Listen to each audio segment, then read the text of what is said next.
The fluorescent lights hummed their lonely tune as Marcus Williams pushed his cleaning cart down the 42nd floor of Meridian Tower at 11:47 p.m. His weathered hands, cracked from years of harsh chemicals and honest work, gripped the handle tighter as he approached the corner of the one with floor-to-ceiling windows that overlooked a city that never seemed to sleep, much like himself. At 53, Marcus had learned that life rarely offered second chances, but tonight would prove him devastatingly wrong. Through the glass partition, he saw here Victoria Chen, the youngest CEO in the building's history. Even at this ungodly hour, she sat perfectly composed behind her mahogany desk, her silk blouse still crisp despite what must have been an 18-hour workday. But something was different tonight. Her usual armor of confidence had cracked,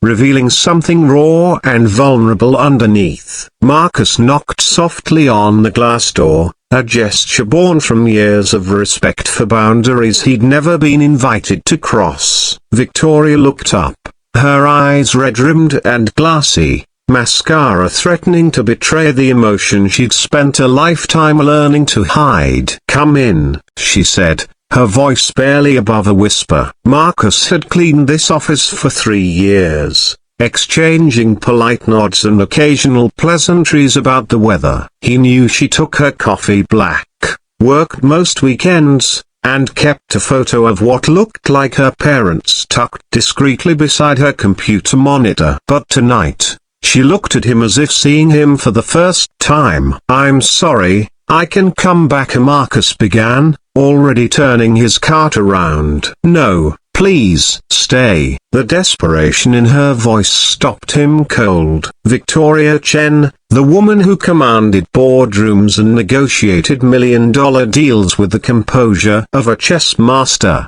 was asking a janitor to stay. "I know this sounds crazy, but I need to ask you something." Marcus set his spray bottle down and gave her his full attention, the same attention he gave his 8-year-old daughter Emma when she woke up from nightmares, the same patience he'd learned from years of being the only parent she'd ever known. Victoria's hands trembled as she reached for a tissue. "Today was supposed to be the happiest day of my life. We were going to announce our engagement at the charity gala downstairs. 500 of the city's most influential people, champagne, photographers, the works." She laughed bitterly. "Instead, I found out my fiancé Tilda copyright has been stealing from our company's charity fund. Money meant for children's hospitals, Marcus. Kids who are fighting for their lives while he bought himself a Ferrari." Marcus felt his chest tighten. He thought of Emma, how she'd battled pneumonia 2 winters ago while he worked double shifts to pay for her medical bills. The idea of someone stealing from sick children made his hands clench into fists. "I confronted him an hour ago," Victoria continued, her voice growing stronger with anger.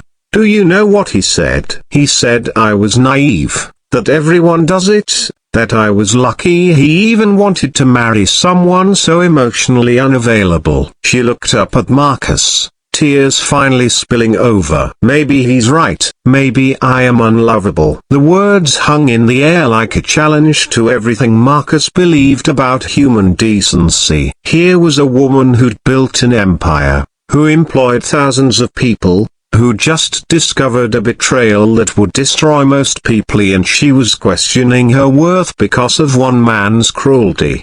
"Miss Chen," Marcus said quietly, "that man was wrong about you." She shook her head. "You don't understand. I've spent so many years building walls, being the Ice Queen, the untouchable CEO. I can't remember the last time someone hugged me just because they wanted to. Not because they wanted something from me." Marcus thought of Emma's goodnight hugs.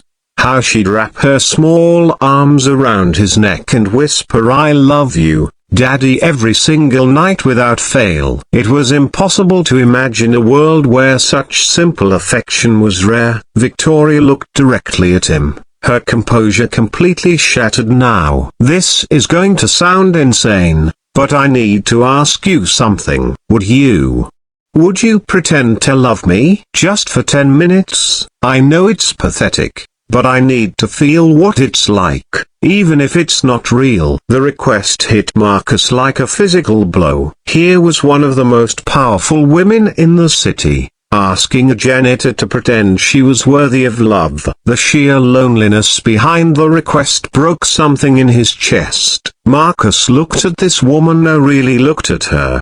Behind the expensive clothes and corner office, he saw something he recognized, the bone-deep exhaustion of carrying the world on your shoulders alone. He'd seen it in his bathroom mirror every morning since Emma's mother left them. "Miss Chen," he said gently, pulling a chair closer to her desk and sitting down, a breach of protocol he'd never dared before. "I don't need to pretend." Victoria's eyes widened in confusion. "You want to know what I see when I look at you?" Marcus continued, his voice warm but steady. "I see a woman who stays late every night to make sure her employees have job security. I see someone who remembers to ask me about my daughter's school play, even though you've got board meetings and conference calls. I see a person who just threw away a relationship rather than compromise her integrity." Victoria stared at him, speechless. "You think you're unlovable because you're strong? Because you have standards? Because you refuse to let people walk all over you?" Marcus shook his head. "Miss Chen, that's not unlovable, that's admirable. That man didn't leave because you're unlovable. He left because you're too good for him, and deep down, he knew it. But I'm so cold, so distant." "You're professional," Marcus interrupted gently. "There's a difference. Every morning when I clean your office, I see thank you notes from charities, employee recommendation letters you've written, photos from company events where you're genuinely smiling with your team. That's not the behavior of someone who doesn't care." Victoria wiped her eyes, listening intently. "You want to know what love looks like? It's not fancy dinners and expensive rings. It's showing up every day. It's caring about people's well-being. It's having the courage to do the right thing even when it costs you everything." Marcus leaned forward slightly. "You've been loving this whole company, this whole community, every single day. You just forgot that you deserve that same love in return." For several moments, they sat in silence. The city lights twinkled below them, and Marcus thought about Emma sleeping peacefully at home, trusting that her father would always come back to her, always choose what's right over what's easy. "You know," Victoria said finally, her voice steadier now, "in all my years of therapy, business coaching, and self-help books, no one has ever explained it like that." Marcus smiled the same gentle smile he'd give Emma when she was learning something new. Sometimes the most complicated problems have the simplest answers. We just make them harder because we think they should be. Victoria stood up, walked to her window, and looked out at the city. "I fired him tonight. My fiancée tilde copyright. He was also our VP of operations. I'm going to have to rebuild half our executive team."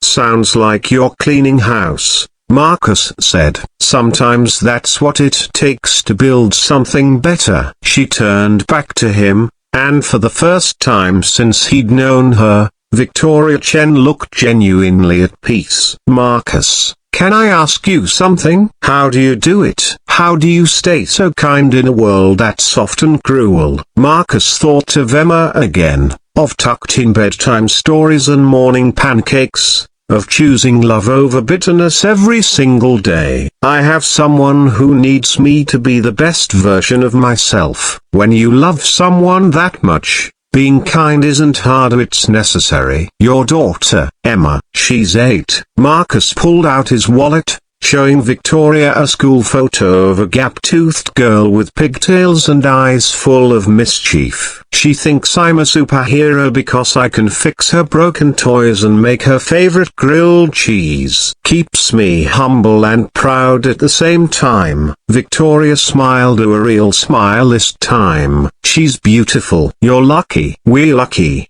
Marcus corrected. Love isn't about luck, though. It's about choice. Every day, you choose to show up for the people who matter.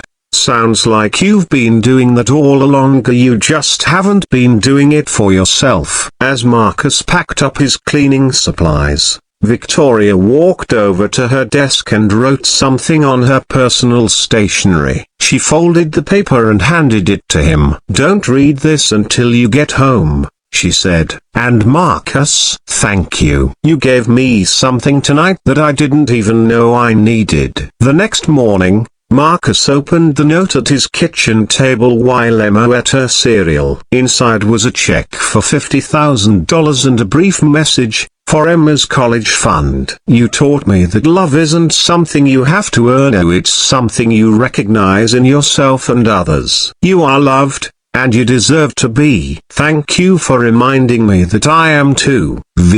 But more than the money, more than the gesture, was what happened next. Victoria began stopping by Marcus's section of the building, not to check his work, but to ask about Emma's school projects and share stories about her day. She instituted new company policies that included college scholarships for employees' children and mental health benefits for all staff. 6 months later, at the company's annual charity gala, the one that had been meant to announce an engagement, Victoria Chen stood before the crowd and announced a new initiative, the Everyday Heroes program, designed to recognize and support the often overlooked employees who keep the company running. The first recipient, she announced, was Marcus Williams, a man who taught me that the most profound acts of love often come from the most unexpected places. As applause filled the ballroom, Marcus thought about that night in the corner office, about a simple question that had changed both their lives. Victoria hadn't needed someone to pretend to love her, she'd needed someone to help her see that she was already worthy of love, already giving it, already surrounded by it in ways she'd forgotten how to recognize.